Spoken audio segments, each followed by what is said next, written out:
Hey there, Alan here. It's early August and coming to you from inside my bunker in Vernal, Utah. My bunker being my fifth wheel trailer that is now 7 and 3/4 years old. Will be 8 years old in November. And I'm having a good morning. I hope you are too. Good afternoon, good evening, whenever you see this. This post is going to be, I am Alan, by the way, of rvacrossamerica.net, and the post will be at rvacrossamerica.net /Keystone Disaster. That's Keystone is in Keystone. It's probably on the screen below you. There's also a spot in the video description that you can just click on the link, but it's Keystone Disaster. Um, I think Keystone just won, and I'm going to tell you what they won in a moment. But let me start this way. There's a way to do business in this country. In fact, there's a way to do business with people anywhere on the planet. I think what's right in this country is probably what's right anywhere. And unfortunately, if you're a seasoned citizen like me, you're seeing corporations and companies do the wrong thing more and more frequently, and it's really, really frustrating being in the RV industry and seeing the kind of junk that gets built by the majority of RV manufacturers. That's really frustrating. But this story takes the cake. I'm going to start this way. I was out on a bike ride this morning. It was my second 10-mile bike ride since my hernia surgery. I'm doing great, by the way. The hernia is fully healed at this point. Like I just said, rode 10 miles this morning, and probably I'll do another 5 or 10 later on today. In between, it's about 4,000 degrees here during the middle of the day. So I'll probably be inside making videos and editing and doing some other stuff and just air conditioning it. But I've been active. The skin cancer is taken care of. That's pretty much healed, and I'm doing great. And I'm leaving here in less than a week. I'll be moving on to Wyoming, and I've made some interesting choices about how I'm going to get there. Of course, it's going to involve taking the trailer with me because that's always goes with me. People say, "Where are you from?" I say, "Wherever the trailer is." Well, anyway, um, so this morning I'm out on a bike ride, and one of the things I like doing here in Vernal, this is a big town with a lot of LDS people, Mormons, and so I'm riding through some of the large parking lots, just doing loops, building up mileage, and I ran into my barber. My barber called me over. He's, "Hey, Alan, how are you?" My barber, by the way, is Mark's Old Town Barber. If you're in Vernal, Utah, I encourage you to stop in and see him, and this quick vignette will be a perfect example of why. I was in to see him not more than, I guess, 4 or 5 days ago. And he did a haircut. It was needed because it had been 3.5 or 4 months. And I try not to let that much time go by, but with all the medical stuff, I just kind of let that slide. So I saw him in the parking lot, and it was a typical early morning ride. I just rolled out of bed and hopped on the bike, and there I am. And my hair is a mess and everything else. And he's looking at my hair, and he says, "I left the top too long, didn't I?" And I said, "Well, kind of. I mean, I noticed it, but I wasn't going to do anything about it." And he says, "Listen, I'm going to be in the shop at 9:30 this morning. Stop by any time. I'll just fix it for you. No charge, nothing." And he says, "Also, cut back on your neck a little bit more than maybe he had the other day." What he exhibited was that number one, he cared about doing good business. He cared about me as a customer. And I'm only there uh, maybe once a year, twice a year, because again, I travel. I have barbers in other towns. Stephen Anaconda, if you see this, he's great too. He's definitely worth going to. Those are the only two that really come to mind that I will go out of my way to get a haircut from. But Mark, by doing what he did, he demonstrated he cared about his business. He demonstrated he cared about me, and he did the right thing without me even asking. Without me even asking. So, what does this have to do with Keystone and winning top prize? Well, I often have said to my clients. I run a concierge RV buying and selling service. And feel free to call me at 307-269-2546 if you have questions about that. If you're looking to sell your camper or if you're looking to buy a camper and you want a guide by your side who also has your back. I often say to my clients when they ask about Keystone and or Forest River campers, I'd say, they're in a race. They're in a competition. They want to see who can make the worst possible camper in America, and I'm not sure who's going to win the race. Well, I think Keystone just won. I think they did, because when you go to my post, which again is at rvacrossamerica.net /Keystone Disaster, you're going to learn about a couple that bought a Keystone Fusion, and I'm very familiar with Keystone Fusions. I've got a couple of stories for you about Keystone Fusions in the post from when I was working at StockUps a decade ago, and StockUp was in the process of destroying his business. His business was going under, and we were selling out of these. Two stories for you that you'll find particularly interesting.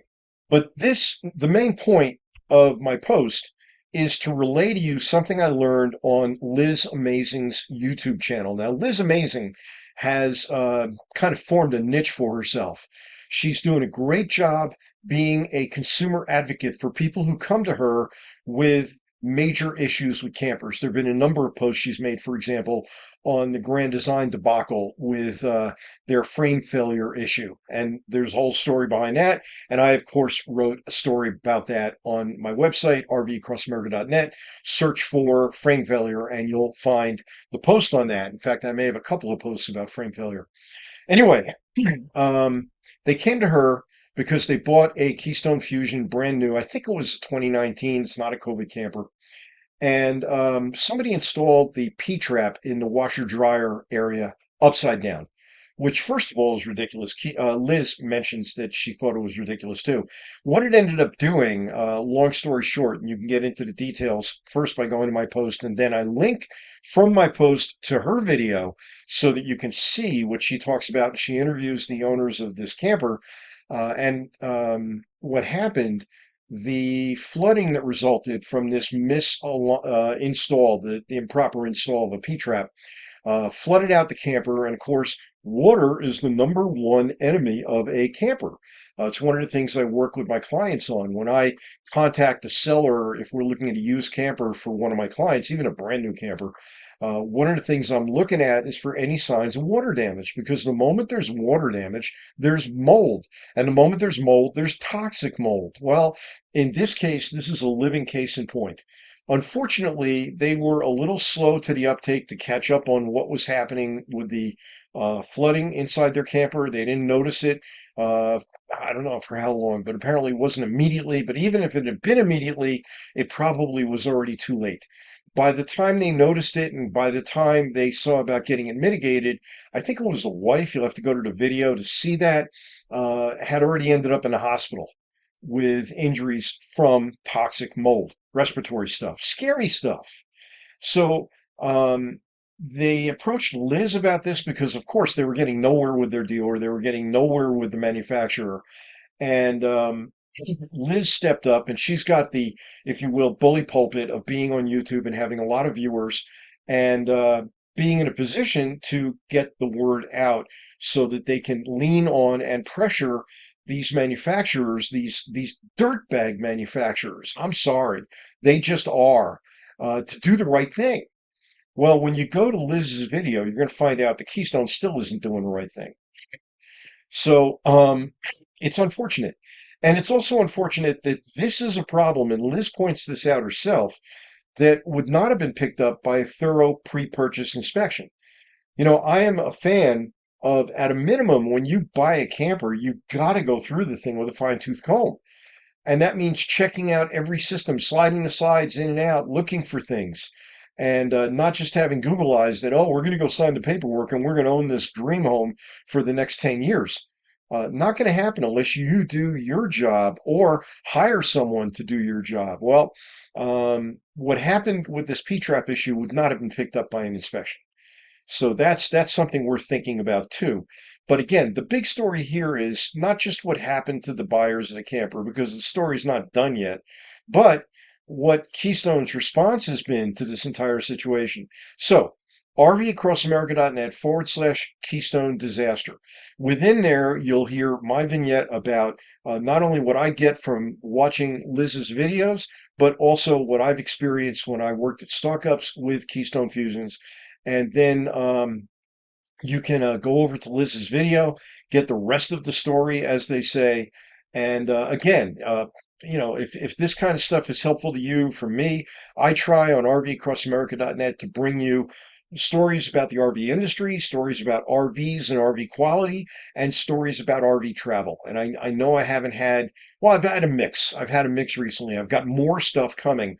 If you're a regular viewer or reader of my website, you'll know that I traveled with a good friend named Isaac during the winter and early spring. And I still have journeys that Isaac and I took that I've got to post. So every time I do that, I get a kick out of it because I'm reliving what we did. And then since then, there's been quite a bit. I'm also working on a story about a farm called Back 40 Farm. I'm now pretty confident that I'm going to get it done. So Ron and Lisa, if you're watching this, I'm going to get it done.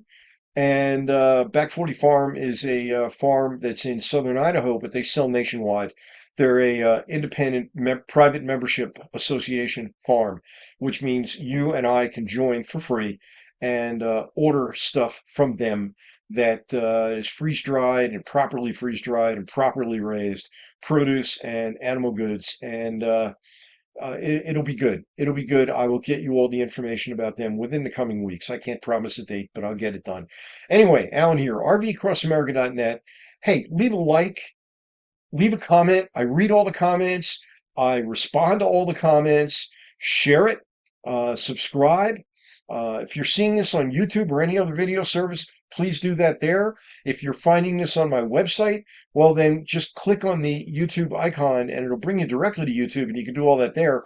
But on my website, of course, if you scroll down to the bottom of the page, you will find an opportunity to leave comments. By the way, that's where I have my concierge RV clients leave comments on my page that describes my concierge buying and selling service. And that's rvcrossamerica.net/buy sell. That's the shorthand for it.